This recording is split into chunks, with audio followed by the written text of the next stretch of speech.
What's up? I'm Dan Fredenberg, and this is another Chance Encounter. Hey, what's up? I'm Dan Fredenberg. I'm a commercial real estate guy. I'm from the internet.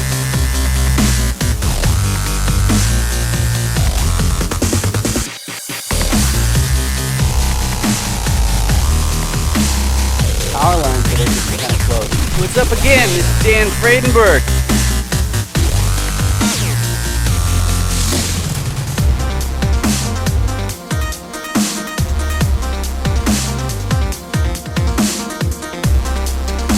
Today, I am joined with Aaron Wong. How are you doing today? Doing well. How are you doing?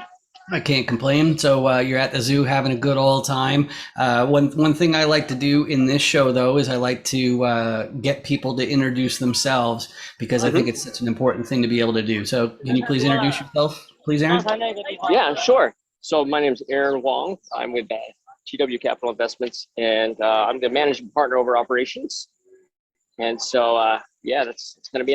We're located out here in Northern Virginia. I got a partner who lives out in Utah, and yeah, that's us.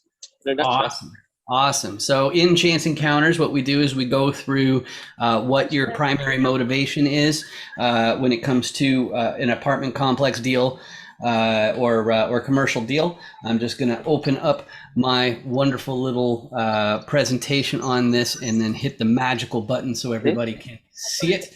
I just put this right here, and then I put that right there, and I hit present like that. And there we go. Bingo. Cool. And then I share my screen with this most of the time. Then I go over to this and I go, hey, why aren't you showing? And that's this one right here. There it is. There it is. So why you want part of an apartment complex? I've got the 6 different roles. You already said you're an operator, so that'll be easy for you. But I found that when people are just getting started, they know their motivation, but they don't know their role. So that's why I made this part here. So the first reason that people want to own part of an apartment complex is to preserve their purchasing power. You know, these are generally people who don't work. They only manage their investments.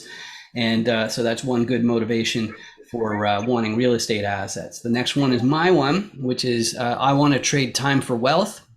Instead of, me as a tech guy, I'm a high earner, so I could always just rely on my salary to put into my investments. But if I'm actively taking care of some buildings, if I'm a co-GP, then I'm trading my time for wealth and killing that intermediate step for taxes in income tax. The next one is for fast tracking your retirement. That's usually people who are around my age or older. They got something on the go as far as their retirement fund, and they just are figuring they need to be better educated so that they can make the best decisions to fast track. The next one is for people who are super duper ambitious. They want to buy their entire hometown. It's a cool place. Got to be there. They need the biggest yacht in the pier. And at least when they're co-GPing with people like that, that they're not going to become a millionaire and accredited investor and then just be like, you know what, I'd rather just do nothing. So they're important people to have as well. And the last one is having some sort of irrational need to help tenants. In other words, there's some section of society or perhaps animals or some cause or whatever that's more important to you than just the dollars and cents and squeezing out every cent of profit that you possibly can. So of those 5 motivations, Aaron, what jumps out to you as being your big motivators? I kind of like yours. It's the trade time for money. I mean, that's totally what's important for me. I mean, that's why I'm at a zoo today, right? To be with my family, where I don't have to feel like I have to always be working. Especially with real estate. One great thing about real estate is, your money's working for you, and that it's not something that you have to continue. If you're not working, you're not making money. There's a lot of service jobs that are like that, where real estate, if you buy right and that thing's going to always be cash flowing for you, and you kind of just live the life you want to live, and that's really what motivates us. That makes lots of sense. So the next segment is about the role in the commercial deal, and I usually start by explaining. I got this crazy green screen stuff going here, so you can see the city through it. It's kind of nifty. But anyway, so actually I might be better off if I do this. Yeah, kind of. Oh, doors open and that's ugly. But anyway, so a repositioner, if I tilt this up and move this over there. A repositioner is also in charge, or part of their job is to do underwriting. In other words, that's why you got all this paperwork in the different buildings here. You're looking at all sorts of different buildings and deciding which one actually has some upside, even though real estate is so competitive. Now, if you're like me though, and you're remote based, I'm from the internet, you're going to need somebody to do the operations, keeping track of the money, keep making sure that the vacancies are low, making sure doing the maintenance, making sure that the toilets aren't clogged and all that kind of stuff, and they're not using too much water. And the other thing you're going to need, though, is you're also going to need a local so that they can periodically take a look and make sure that operations are going smoothly, because everything can be sloughed. As a digital guy, I'm acutely aware of that. But one of the easiest ways, you can make the building make more money through efficient operations, but sometimes, if it already is being run very well, then the repositioner has to find another way of making the property produce more cash flow. And the easiest way is to get a contractor, make the place nicer, and then that way you can increase rents. And just like that, boom, the building ends up making more money. So the repositioner goes to the financier, in other words, the bank, says, hey, lend me a whole whack of cash so I can buy this building and run it with these people. And the only problem is the financier will say, okay, cool, you got all that stuff, but who is your sponsor? Who's the KP? And that's the person in the fold who already owns a similar asset. So if you want a 350 unit apartment complex, they have to already own a 300 unit complex. And you also have to have a net worth of greater than or equal to the amount of the loan. So those are the 6 parts of a commercial deal.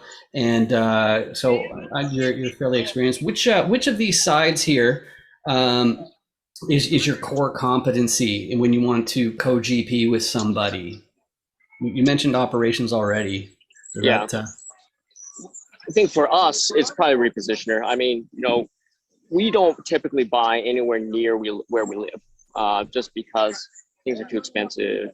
It just doesn't match the returns we're looking for. So we're totally repositioners. We're looking in different markets and looking for properties. And once we do identify a property that eventually meet the needs that we're looking for or meet our requirements, and we're looking out for like property managers, people to operate who are local, there to help us, and then just building a team in those specific markets. So I would have to say a repositioner is kind of who we are. Yeah, cool. Yeah, that's great. That's a very, very clear picture on that. And you were starting on the next question that I usually ask, which is who in real estate can you help the most? And I always say without breaking any SEC rules. So the SEC rules are that you can't entice investors, okay? But like outside of that, can you describe the perfect person for you to help in real estate? It sounded like you were saying more operators in different key areas, but maybe there's somebody better. Yeah, I mean, I think we could definitely help operate. I think definitely people that could be locals for us, that are kind of boots on the ground, help us to identify specific properties that could potentially meet what we're looking for. And we can partner with these types of individuals. And that's who we look for, is we always look to partner with individuals to take down these specific deals. So definitely operators, locals, those types of individuals would probably be the best partners for us. Okay, so that's the perfect partner. Now, what about the perfect deal? Do you have like a buy box of a geographic area and unit count, or can you let us in on those? Yeah, so we mainly look in the Midwest. We are definitely cash flow buyers, so we don't really buy in these tier 1, even tier 2 cities. We look for probably kind of low secondary to tertiary markets where we know we can get cash flow that meets our what we're looking for, especially like cash flow, value add, rehab. So where we find the most success so far has been in the Midwest and the South. And that's really where we spend pretty much all of our time, is looking in those areas. Mm-hmm. Awesome. And so the way that we met through some multifamily meetups. I know that you're active on LinkedIn. What's the best way to get in touch with you? Is it through LinkedIn, or do you have a site or something like that? Yeah, you can reach me on LinkedIn, Aaron Wong. You can also reach us through our website. It's www.gwcapitalinvest.com. We also have a free ebook there if you want to download that ebook. It talks about FIRE, that FIRE movement, the financial independence, retire early, but this was FIRE, but financial independence through real estate investing. So, all right, good stuff. Good stuff. All right, and anybody in the audience who doesn't know me, my background is in e-commerce, mass marketing, all that sort of thing. So my spot in a co-GP was streamlining the repositioning, in other words, the acquisitioning process through technology, and then also using my programming skills for operations.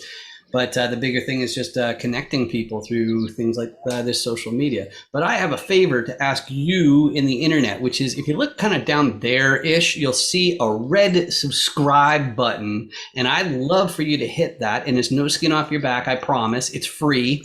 And what it does is it makes it that I don't have to pay for this stuff. YouTube does instead. So please do hit that subscribe button. It really, really helps out so that we can show you this content for free, and it just adds us to your list of different suggested videos. But Aaron, thank you so much for coming out today. It's great talking to you again, and I look forward to it next time. Absolutely. We'll have to do this in Chinese next time. Sure, works for me. All right. Take care.